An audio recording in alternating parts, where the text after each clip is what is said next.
নাফসিন যায়িকাতুল মাউত, যাদের প্রাণ আছে তাদের মরণ আছে। কি বলেন? যাদের জীবন আছে তাদের মরণ আছে।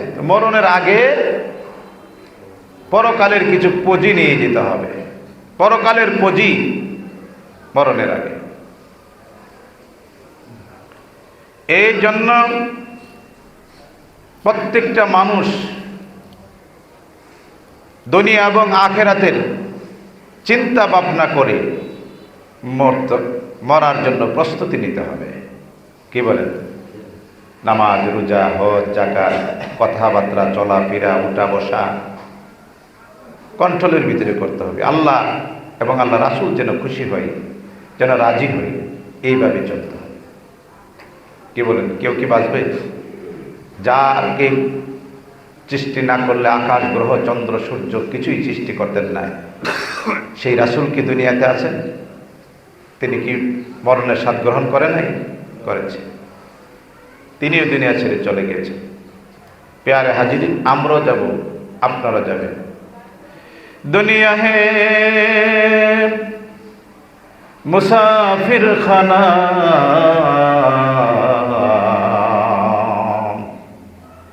কবর আখের ঠিকানা, कोई आगे रवाना है, कोई पीछे रवाना। দুনিয়াটা মুসাফির খানা, কেউ আগে রওনা, কেউ পাছে রওনা। এই জন্য পরকালের জন্য দুনিয়া মাজরাতুল আখিরা, দুনিয়াটা হলো পরকালের ক্ষেত্রফল। দুনিয়াতে যদি ভালো কাজ করে যেতে পারেন, নেক আমল করতে পারেন, তাহলে পরকালে হবে শান্তির জীবন যাপন। আর যদি দুনিয়াতে বদ আমল হয়, নেক আমলের বিপরীত যদি আমার আপনার আমলটা হয়, তাহলে পরকালের জীবনটা হবে অত্যন্ত কষ্টের এবং যন্ত্রণাদায়ক জীবন। পরকালের দুনিয়াটা শেষ নাই, দুনিয়ার জীবনটা শেষ আছে। আপনি যতদিন বাঁচেন, চললেন, খাইলেন, উঠলেন, বসলেন, 60, 65, 80 বছরের বেশি। অনেকজনে অল্প বয়সে মারা যায়। বন্ধুরা আমার, রাসূল পাক সাল্লাল্লাহু আলাইহি সাল্লামের একজন সাহাবীর নাম ছিল আবু জার গিফারি। আবু জার গিফারি, যিনি নবীর কলিজার টুকরা হযরতে ফাতেমা রাদিয়াল্লাহু তাআলা আনহা, যিনি মৃত্যুবরণ করে ইন্তেকালের পরে কবরে শোয়াই দিয়েছেন। আবু জার গিফারি তিনি মনে মনে ইরাদা করলেন যে আমি লোকালয় থেকে আমি বিদায় হয়ে আমি মরুভূমিতে নির্জন বসবাস করব। তিনি তার বিবিকে নিয়ে, তার পরিবার পরিজনকে নিয়ে তিনি রওনা দিলেন। তিনি চলে যাবে শহর থেকে ছেড়ে, গ্রাম ছেড়ে। তিনি মরুভূমিতে একা একা বসবাস করবে, আল্লাহর বন্দেগী করবে। সাহাবায়ে কেরামরা ডাকতে বলেন, আল্লাহর নবীকে ডাকতে বলে, ও নবীজি, আপনার আবু জার গিফারি তিনি তো লোকালয় ছেড়ে দিচ্ছে, শহর ছেড়ে দিচ্ছে, গ্রাম ছেড়ে দিচ্ছে। তিনি একা একা কেমন করে বসবাস করবে? রাসূল পাক সাল্লাল্লাহু আলাইহি সাল্লাম সাহাবীদেরকে দিকে লক্ষ্য করে মুস্কি হাসি দিচ্ছে। হ্যাঁ সাহাবায়ে কেরামরা, আমার আবু জার গিফারির মনে চাইছে নির্জনে বসবাস করার জন্য, তাকে সুযোগ দাও। সুবহানাল্লাহ কইতেন না? তাকে সুযোগ দাও। আবু জার গিফারি যাবেন, নীরবে বসবাস করবে, তাকে সুযোগ দাও। সুতরাং তার নীরব নিস্তব্ধ এলাকা থেকে বসবাস করবে, সে আল্লাহর বন্দেগী করবে। তার মনে চাইছে, তার প্রাণে চাইছে, তাকে তোমরা বাধা দিও না। জোরে জোরে বলুন আল্লাহু আকবার। নির্জনের ইবাদত কিন্তু খুব মজা। কি বলেন? যারা ঘুম থেকে রাত্রেবেলা উঠতে পারে, তারা দেখবেন যে 2-4 রাকাত নামাজ পড়ে জিকির, তাসবিহ এবং দুরূদ শরীফ পড়লে দেখবেন মজাই লাগে। সুবহানাল্লাহ ওয়ালহামদুলিল্লাহ লা ইলাহা ইল্লাল্লাহ সুবহানাল্লাহ ওয়ালহামদুলিল্লাহ লা ইলাহা হাসবি রব্বি জাল্লাল্লাহ মা ফি কলবি গায়রুল্লাহ আনূর মুহাম্মদ সাল্লাল্লাহু লা ইলাহা ইল্লাল্লাহ সুবহানাল্লাহ আলহামদুলিল্লাহ লা ইলাহা ইল্লাল্লাহ। প্যারে হাজরিন, আবু জাহেল গিফারি তিনি করেন তার যানবাহন সবকিছু রেডি করে সামানা সকল কিছু গুছাইয়া তিনি তার পরিবার পরিজনকে নিয়ে মরুভূমিতে চলে গেলেন। নির্জনে, যেখানে মানুষ নাই, জনমানব নাই, ওখানে তিনি চলে গেলেন, বসবাস করতে শুরু করলেন। বসবাসের শেষ দিকে আবু জাহেল গিফারি তিনি অসুস্থ হয়ে গেলেন। অসুস্থ, এমন অসুস্থ মনে হয় আবু জাহেল গিফারি আর বাঁচবে না, কিন্তু তার বিবি ছাড়া তার সাথে আর কেউ নাই। বিবি ডাক দিয়ে বলে, ও আমার স্বামী, এমন একটা জায়গার মধ্যে আপনি আসছেন বসবাস করার জন্য যেখানে জন নাই, মানব নাই, কোনো মানুষ নাই, কোনো সমাজ নাই। আপনি যদি অসুস্থ হয়ে গেছেন, আপনি যদি মৃত্যুবরণ করেন, তাহলে কে আপনাকে সাহায্য করবে, আমাকে সাহায্য করবে? আপনার দাফন কাফনের ব্যবস্থা কে করবে? আমি কাকে নিয়ে আপনার দাফন কাফনের ব্যবস্থা করব? আবু জাহেল গিফারি বিবির চেহারার দিকে তাকাইয়া তিনি একটু মুস্কি হাসি দিলেন। তিনি মুস্কি হাসি দিলেন আর বললেন, এ আমার বিবি, আমার রাহমাতুল লিল আলামিন, আমার মাসুক, আমার রাহমাতুল লিল আলামিন, যিনির জন্য আমি পাগল পারা, যিনির জন্য আমার জীবন, যিনির জন্য আমার মরণ, তিনি ঘোষণা করেছে আবু জাহেল গিফারি নীরব এলাকাতে বসবাস করবে। তিনি বসবাসের স্থান হবে তার নীরব এলাকা।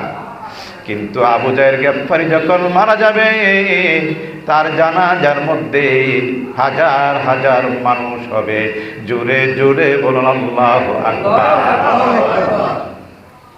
আমার রাহমাতুল লিল আলামিনের কথা মিথ্যা হবে না। সারা পৃথিবী যদি ধ্বংস হয়ে যায়, সকলের মানুষ যদি মিথ্যা হয়ে যায়, মানুষের কথাগুলো, কিন্তু আমার রাহমাতুল লিল আলামিনের কথা এবং যেই পানি দিয়েছে এই পানি মিথ্যা হবে না। কারণ আমার আল্লাহ রাহমাতুল লিল আলামিনকে পাঠিয়েছেন এই পৃথিবীর জন্য রহমত হিসাবে, বরকত হিসাবে, এই পৃথিবীর মানুষদেরকে হেদায়েতের জন্য পাঠিয়েছেন। ওয়ামা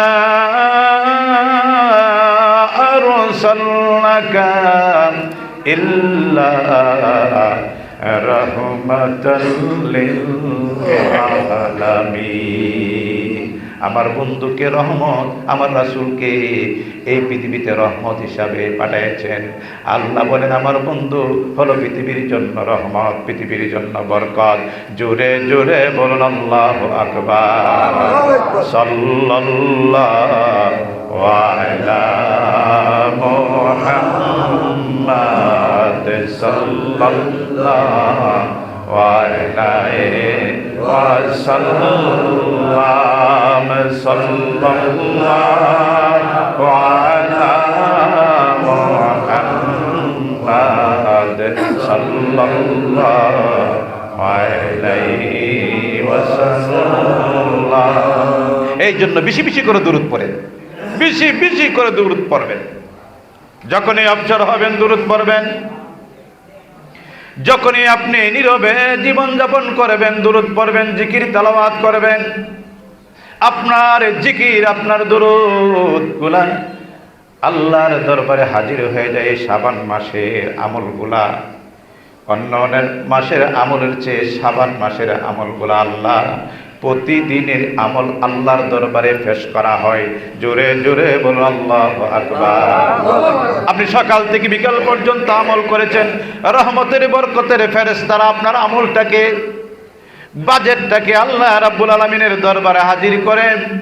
আল্লাহকে ডাক দিয়ে বলে, আল্লাহ তোমারই মুখ বক্তা বন্দা, এমন বন্দা ওই বন্দা ওই বন্দা তোমার জন্য এই আমল করেছে, আল্লাহ গো তুমি তার উপর খুশি রাজি হয়ে যাও।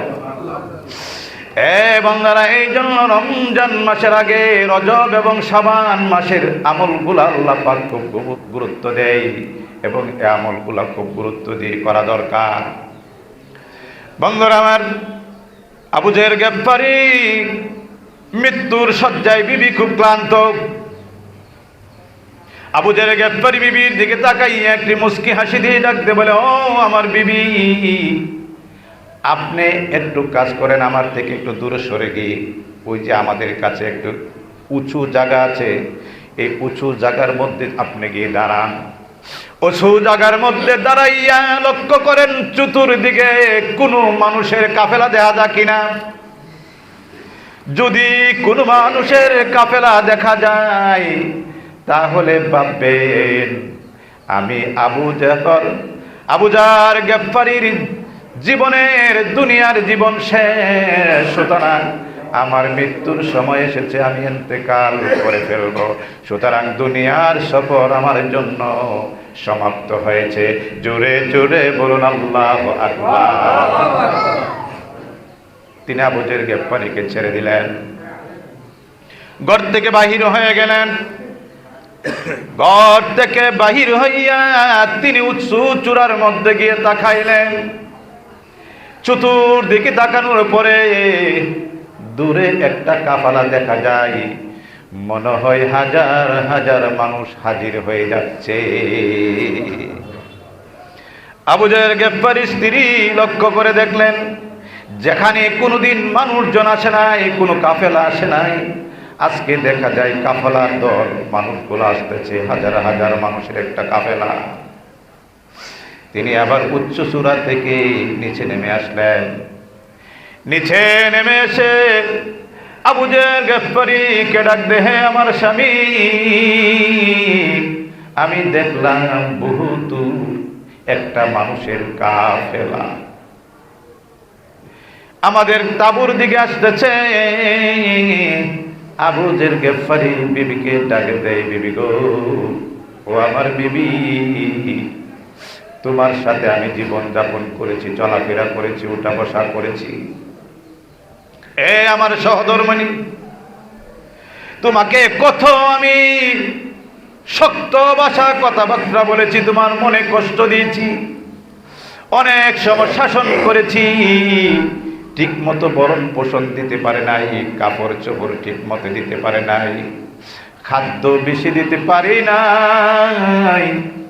ও বিবি, আমার জীবন চলার পথে যদি তোমার মনে কষ্ট হয়, তুমি আমাকে মাফ করে দিও, কারণ আমার পৃথিবীর সময় শেষ, আমার পৃথিবীর সময় অত্যন্ত নিকটবর্তী, আমি কিছুক্ষণের মধ্যে ইন্তেকাল করবে এবং